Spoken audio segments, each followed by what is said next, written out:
Pernah nggak sih Anda ketemu sama masalah yang rasanya, wah mustahil banget dipecahkan? Nah, kisah kecerdikan Abu Nawas yang satu ini adalah contoh yang pas banget tentang gimana kebijaksanaan yang luar biasa justru bisa mengungkap kebenaran yang paling tersembunyi. Oke, kita langsung aja masuk ke dilema utamanya ya. Coba bayangin Anda jadi hakimnya. Di depan Anda ada dua perempuan, dua-duanya nangis, dua-duanya ngotot bilang mereka ibu dari bayi yang sama. Saksi? Nggak ada. Bukti? Juga nggak ada. Cuma ada dua pengakuan yang sama-sama kuat. Nah loh, apa yang bakal Anda lakuin? Ini bukan sekedar teka-teki loh, ini ujian soal keadilan. Jadi, cerita ini semua berawal di tengah pasar yang super ramai, di mana pertengkaran pribadi antara dua wanita ini malah jadi tontonan publik yang bikin heboh. Iya, di pusat keramaian itu, dua wanita ini berantem sengit banget sambil tarik-tarikan seorang bayi mungil. Argumen mereka tuh sama-sama kuat, keyakinan mereka sama-sama nggak tergoyahkan, sampai semua orang yang ngumpul di sana nggak ada yang bisa misahin atau nemuin jalan keluar. Bener-bener buntu. Karena warga biasa nggak bisa menyelesaikan, kasus ini akhirnya dibawa ke jalur hukum. Tapi ternyata, ya ampun, masalahnya jauh lebih rumit dari yang kelihatan. Coba deh lihat gimana sistem keadilan waktu itu bener-bener mentok. Mulai dari warga, gagal. Dibawa ke hakim, di pengadilan, ikutan angkat tangan.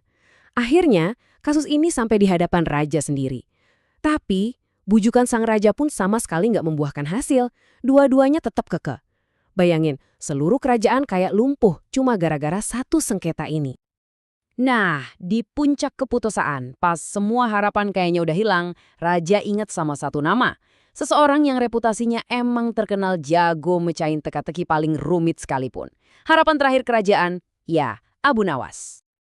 Abu Nawas dikasih waktu 1 hari buat mikir. Dan besoknya dia datang ke istana siap dengan sebuah rencana yang bakal bikin semua orang kaget setengah mati. Coba deh bayangin suasananya di ruang sidang, penuh sesak, tapi hening banget. Semua mata cuma tertuju ke satu titik, Abu Nawas dan si bayi yang ada di atas meja. Ketegangannya tuh benar-benar bisa dirasain, semua orang nahan napas, nungguin apa yang bakal terjadi. Dan di saat semua orang ngarepin ada saksi atau bukti baru, Abu Nawas malah melakukan hal yang gak kepikiran sama sekali. Dia panggil Algojo istana buat maju ke depan. Wah, seketika keheningan yang tegang itu pecah jadi bisik-bisik ketakutan. Kehadiran Algojo lengkap dengan pedang terhunus bikin semua orang melongo. Buat apa pedang itu? Apa hubungannya sama perebutan bayi? Muka kedua wanita itu langsung pucat pasti, udah pasti. Dan inilah momen puncaknya. Dengan suara yang tenang tapi tegas, Abu Nawas ngumumin keputusannya yang mengerikan. Sebuah solusi yang brutal dan benar-benar di luar nalar. Ruang sidang yang tadinya riuh, sekarang sunyi senyap. Semua orang nahan napas, nggak percaya sama apa yang barusan mereka dengar. Usulan yang super mengerikan ini sebenarnya bukan akhir cerita. Justru ini adalah sebuah tes. Tes yang dirancang buat mancing reaksi paling jujur dari seorang ibu. Dan saat itu juga kebenaran langsung kelihatan. Wanita pertama dengan sikap dinginnya malah setuju. Buat dia ini soal keadilan yang kaku, bukan soal nyawa. Tapi wanita kedua hatinya hancur. Dia teriak, rela ngelepasin klaimnya, rela kehilangan segalanya, yang penting bayinya selamat. Dengan dua reaksi yang berbeda banget itu, Abu Nawas sekarang udah nemuin apa yang dia cari. Kebenaran itu ternyata nggak datang dari argumen, tapi langsung dari hati. Nah, inilah inti dari kecerdikan Abu Nawas. Dia nggak nguji argumen, tapi dia nguji hati. Dia tahu banget kalau naluri seorang ibu sejati itu adalah melindungi, bukan soal memiliki.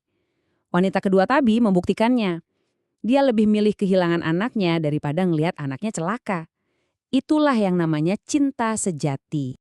Tanpa ragu sedikit pun, Abu Nawas langsung angkat bayi itu dan menyerahkannya ke pelukan wanita kedua. Di tengah isak tangis kelegaan, keadilan sejati yang tadinya gagal ditegakkan sama hakim dan raja, akhirnya menemukan jalannya. Akhirnya, semua kembali ke tempatnya masing-masing. Si ibu sejati ketemu lagi sama anaknya, yang palsu dapat hukuman, dan rakyat pun merayakan kebijaksanaan yang baru aja mereka saksikan. Sang raja, karena saking kagumnya, nawarin Abu Nawas jabatan tinggi di istana. Tapi Abu Nawas dengan karakternya yang luar biasa menolak tawaran itu. dia lebih milih jadi rakyat biasa aja. Kisah ini ninggalin kita sebuah pertanyaan penting buat direnungkan.